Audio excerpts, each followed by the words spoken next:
The median American household brings in just over $80,000 a year, and yet the majority of households report they couldn't cover a $1,000 emergency without borrowing money. That gap between income and financial security isn't a coincidence, it's a pattern. And when you look at the data from 2026, that pattern becomes very clear very fast. Today, we're going through the most current money statistics, savings rates, debt levels, retirement balances, net worth by age, and we're going to see, honestly, where the average American stands. Not to judge, just to give you a real reference point. Because the truth is, most people have no idea what normal actually looks like, and that matters more than most people realize. Income, what people actually earn.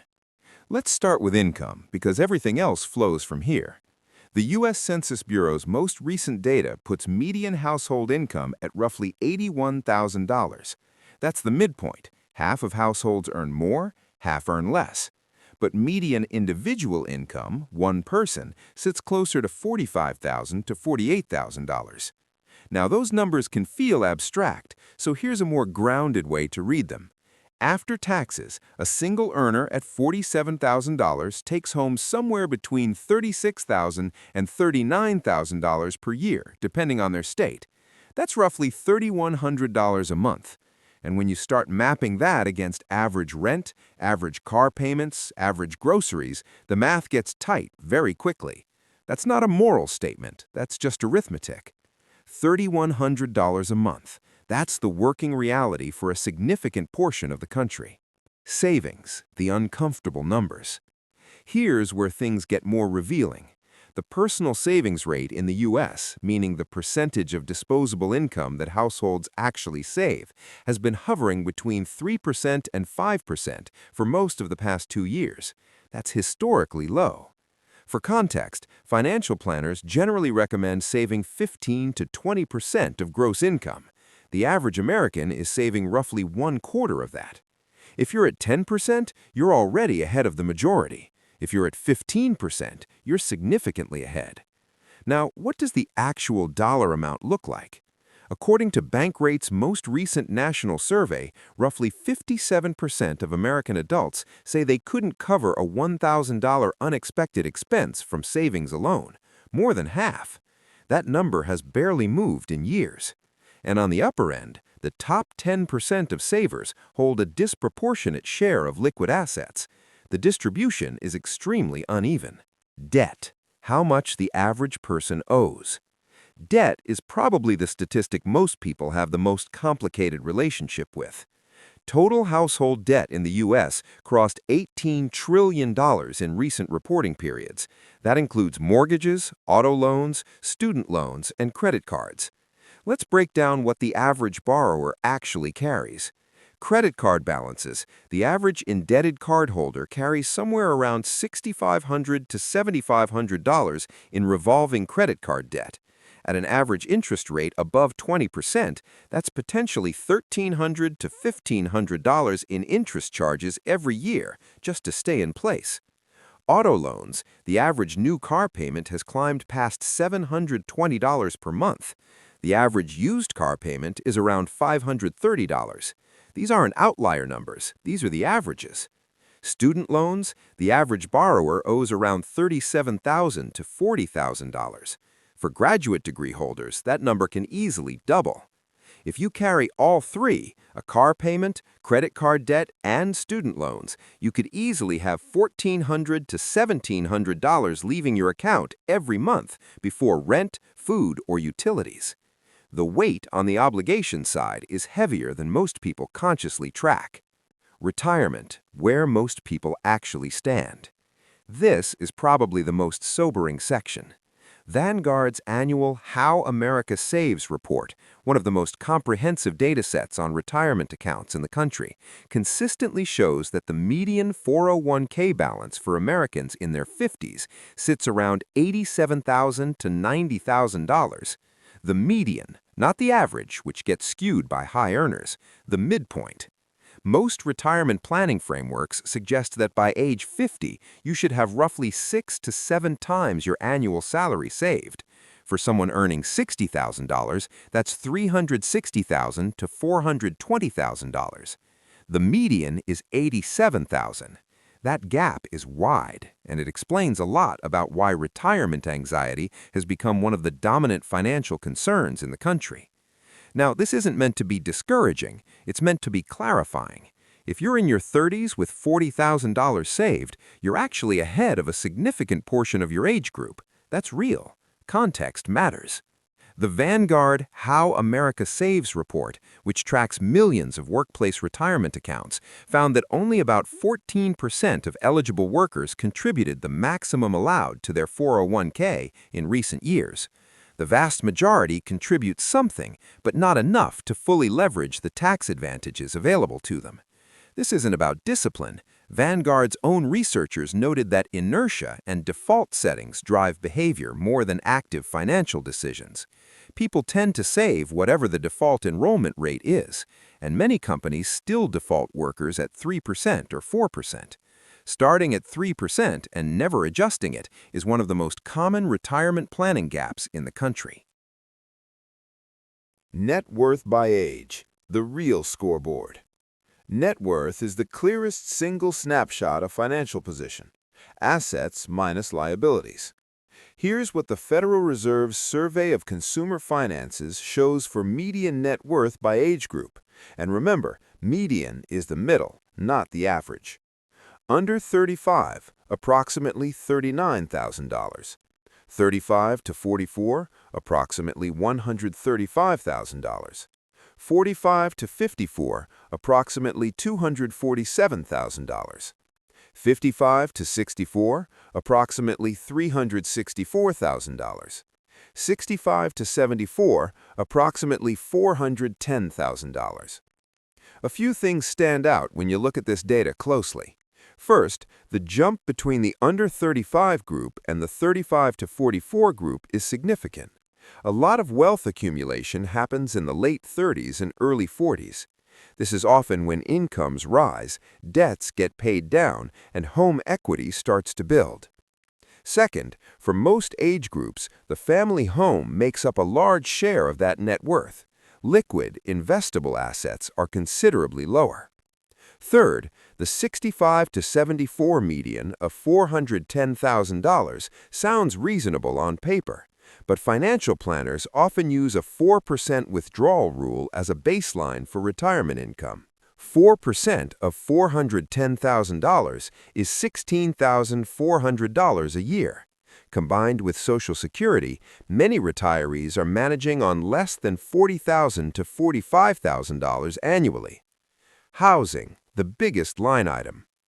Housing deserves its own moment here because it's the single largest expense for most American households, and it's changed considerably in recent years.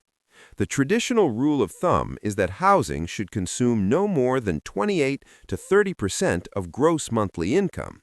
By most current estimates, more than 40% of renters in the U.S. are considered cost-burdened, meaning they spend more than 30% of their income on housing alone. If you're renting a two-bedroom apartment in a mid-sized metro area, you're likely paying between $1,400 and $2,200 per month, depending on the city. In major metros, significantly more. That single expense can define the shape of everything else: how much you save, whether you build an emergency fund, how fast you pay down debt. A Harvard Joint Center for Housing Studies report found that the share of cost-burdened renters in the U.S. has remained elevated for over a decade, with low and moderate income households disproportionately affected. Households spending more than 50% of income on housing, classified as severely cost-burdened, represent roughly 25% of all renters nationally. When half your take-home pay goes to rent, the math on saving, investing, or building emergency reserves becomes structurally difficult, not a willpower problem. And here's the friction point worth naming directly. A lot of financial advice is written from a position that assumes your baseline is relatively stable. Pay off debt, max your Roth IRA, build 6 months of expenses in cash reserves. That advice isn't wrong, But it lands differently when housing alone is consuming a third to a half of what you bring home.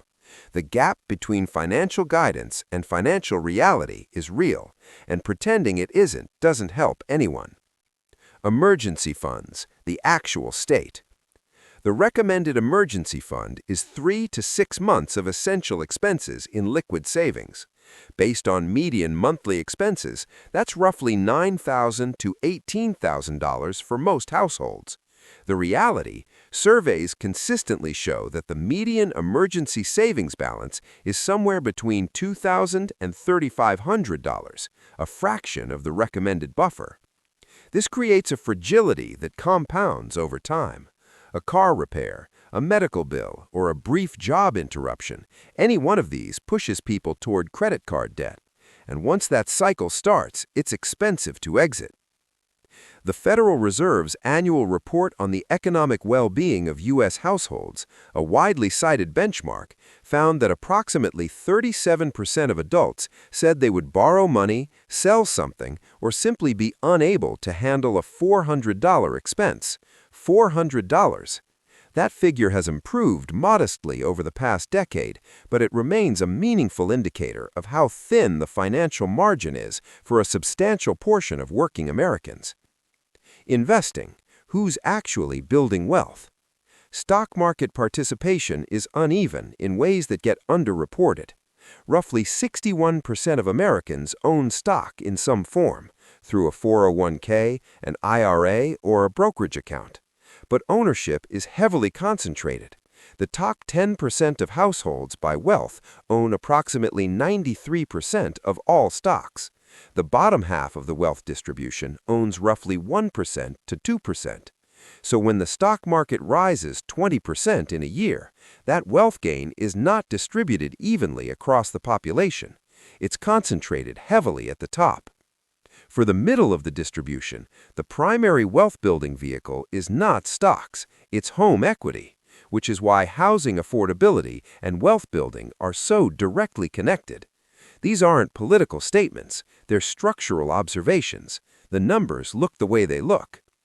Where you might actually stand. Let's pull this together in a practical way. If you're 35, earning $55,000, carrying $12,000 in combined debt, with $25,000 saved across your 401k and a small emergency fund, where do you land? By net worth benchmarks, you're close to the median for your age group. By savings rate, you're likely average or slightly above. By retirement savings, you're below the recommended target, but not dramatically so. That's a real financial picture. Not a crisis, not a success story yet, just a starting point with clear levers to pull. Most wealth building comes down to moving at least one of these 3 levers, ideally 2. What the data actually tells us. The 2026 money statistics give a consistent story. Income is moderate, savings rates are low, debt loads are high. Retirement balances are below recommended targets for most age groups. Emergency funds are thin.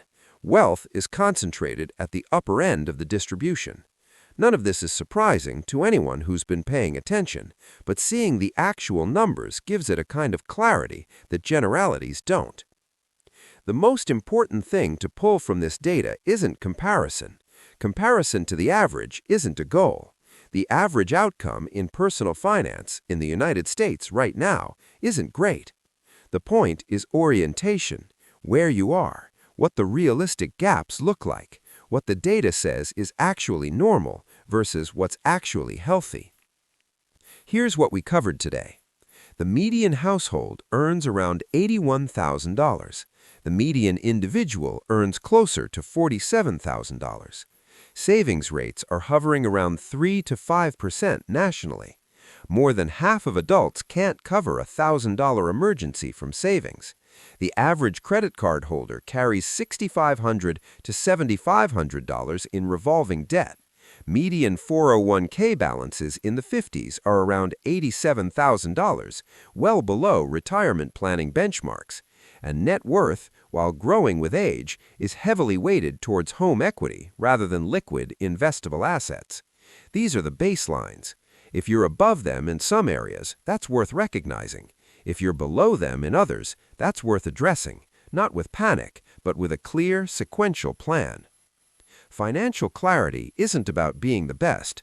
It's about understanding your actual position clearly enough to make better decisions going forward. The data is useful precisely because it removes the guesswork. Now you have a reference point. What you do with it is up to you. If you found this video helpful, consider subscribing for more content about money, investing, and the decisions that quietly shape your financial future. And if you'd like to support the channel, the best thing you can do is share this video with someone who might benefit from it. Thanks for watching, and I'll see you in the next one.